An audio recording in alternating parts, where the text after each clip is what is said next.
पंजाबी मोटा चैनल ਤੇ ਜੀ ਆਇਆਂ ਨੂੰ ਸਲਾਮ अस्सलाम वालेकुम। मैं ਹਾਂ ਮੁਦੱਸਰ ਲਿੰਜਰਾ, ਤੁਸੀਂ ਵੇਖ ਰਹੇ YouTube ਚੈਨਲ ਪੰਜਾਬੀ ਮੋਟਾ ਤੇ ਬਿਨਾ ਟਾਈਮ ਜ਼ਾਇਆ ਕੀਤਿਆਂ ਵੀਰੇ ਤੈਨੂੰ ਪਤਾ ਹੈਗਾ ਜਿਹੜੇ ਪਾਕਿਸਤਾਨ ਵਾਲੇ ਹੈਗੇ ਨੇ ਇਹ ਵਿਹਲੇ ਨੇ, ਇਹ ਉਰਦੂ 'ਚ ਪੰਜਾਬੀ ਲਿਖਦੇ ਆ।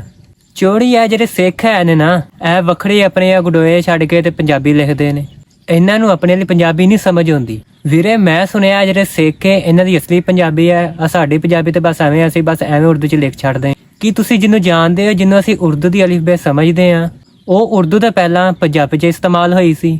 ਕੀ ਤੁਸੀਂ ਜਾਣਦੇ ਹੋ ਕਿ ਸਿੱਖ ਉਰਦੂ ਵਿੱਚ ਨਹੀਂ ਕਿ ਗੁਰਮੁਖੀ 'ਚ ਪੰਜਾਬੀ ਲਿਖਦੇ ਨੇ? ਔਰ ਕਿਆ ਤੁਸੀਂ ਜਾਣਦੇ ਹੋ ਕਿ ਜਿਹਦੇ ਵਿੱਚ ਅੱਜ ਕੱਲ੍ਹ ਪਾਕਿਸਤਾਨੀ ਪੰਜਾਬੀ ਲਿਖਦੇ ਨੇ ਉਹ ਸਕ੍ਰਿਪਟ ਗੁਰਮੁਖੀ ਤੋਂ ਕਈ ਸੌ ਸਾਲ ਪੁਰਾਣਾ ਹੈ।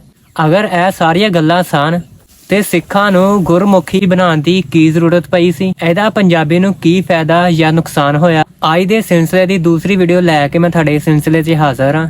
ਮੇਰਾ ਨਾਮ ਹੈ ਪੰਜਾਬੀ ਮੁੰਡਾ ਤੇ ਚੱਲਦੇ ਹਾਂ ਵੀਡੀਓ ਦੀ ਤਰਫ। ਪੰਜਾਬੀ ਜ਼ਬਾਨ ਗੁਰੂਆਂ ਤੇ ਵਲੀ ਦੀ ਜ਼ਬਾਨ ਹੈ। ਇਹਨੂੰ ਮੁਖਤਲਿਫ ਦੌਰਾਂ 'ਚ ਮੁਖਤਲਿਫ ਤਰੀਕਿਆਂ ਨਾਲ ਲਿਖਿਆ ਜਾਂਦਾ ਰਿਹਾ। ਮੁਖਤਲਿਫ ਮਜ਼ਹਬਾਂ ਦੇ ਲੋਕ ਮੁਖਤਲਿਫ ਤਰੀਕੇ ਨਾਲ ਇਹਨੂੰ ਫੋਲੋ ਕਰਦੇ ਰਹੇ ਨੇ। ਇਹਦੇ 'ਚ ਪੰਜਾਬੀ ਨੂੰ ਨੁਕਸਾਨ ਵੀ ਹੋਇਆ ਹੈ। ਮੇਨਲੀ ਪੰਜਾਬੀ 4 ਕਿਸਮ ਦੇ ਸਕ੍ਰਿਪਟ ਦੇ ਵਿੱਚ ਲਿਖੀ ਜਾਂਦੀ ਹੈ। ਸ਼ਾਹਮੁਖੀ, ਗੁਰਮੁਖੀ, ਦੇਵਾਨਗਰੀ, ਰੋਮਨ ਸਕ੍ਰਿਪਟ ਅੱਜ ਕੱਲ ਕਾਮਨ ਹੈ। ਸ਼ਾਹਮੁਖੀ ਸਕ੍ਰਿਪਟ ਪੰਜਾਬੀ ਲਿਖਣ ਦਾ ਸਭ ਤੋਂ ਪੁਰਾਣਾ ਸਕ੍ਰਿਪਟ ਮੰਨਿਆ ਜਾਂਦਾ। ਪਾਕਿਸਤਾਨੀ ਪੰਜਾਬੀ ਲੋਕ ਸ਼ਾਹਮੁਖੀ ਸਕ੍ਰਿਪਟ ਦੇ ਵਿੱਚ ਪੰਜਾਬੀ ਲਿਖਦੇ ਨੇ। ਆਮ ਲੋਕ ਸਮਝਦੇ ਨੇ ਸ਼ਾਇਦ ਉਰਦੂ ਵਾਸਤੇ ਇਹ ਸਕ੍ਰਿਪਟ ਬਣਾਇਆ ਗਿਆ ਸੀ, ਹਾਲਾਂਕਿ ਇਹ ਪਰਸ਼ੀਅਨ, ਅਰਬੀ ਸਕ੍ਰਿਪਟ ਫਾਰਸੀ ਤੇ ਅਰਬੀ ਤੋਂ ਅਡੋਪਟ ਕੀਤਾ ਗਿਆ ਹੈ। ਉਹ ਉਰਦੂ ਵਾਸਤੇ ਨਹੀਂ ਬਲਕਿ 1100 ਜਾਂ 1200 ਸਦੀ ਬਾਬਾ ਫਰੀਦ ਨੇ ਆਪਣੀ ਸ਼ਾਇਰੀ ਲਿਖਣ ਵਾਸਤੇ ਇਸਤੇਮਾਲ ਕੀਤਾ ਸੀ।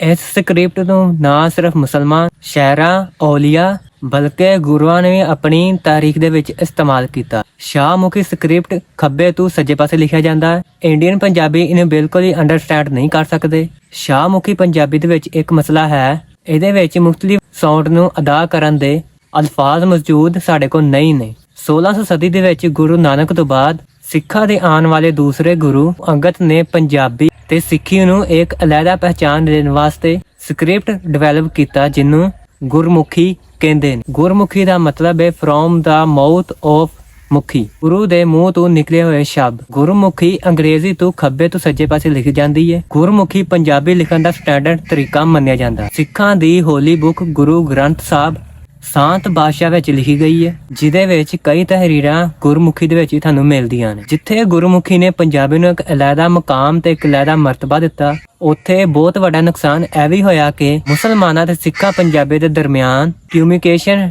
ਗੈਪ ਡਿਵੈਲਪ ਹੋ ਗਿਆ। ਇਸੇ ਤਰ੍ਹਾਂ ਹਿੰਦੂਆਂ ਨੇ ਵੀ ਪੰਜਾਬੀ ਦੇਵਾਨਗਰੀ ਯਾਨੀ ਕਿ ਹਿੰਦੀ ਸਕ੍ਰਿਪਟ ਵਿੱਚ ਲਿਖਣਾ ਸ਼ੁਰੂ ਕਰ ਦਿੱਤਾ।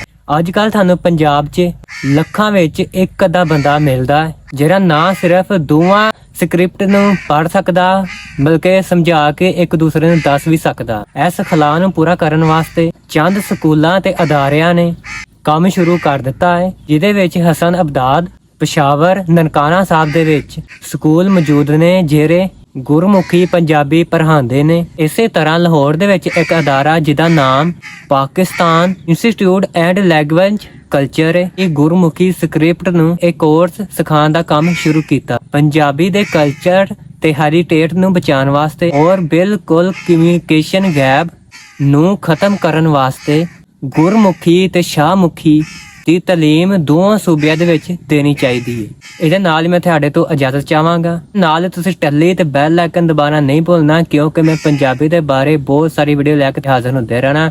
ਤੇ ਆਪਣੇ ਪੰਜਾਬੀ ਮੁੰਡੇ ਨੂੰ ਦਿਓ ਇਜਾਜ਼ਤ। ਓਕੇ, ਅੱਲਾ।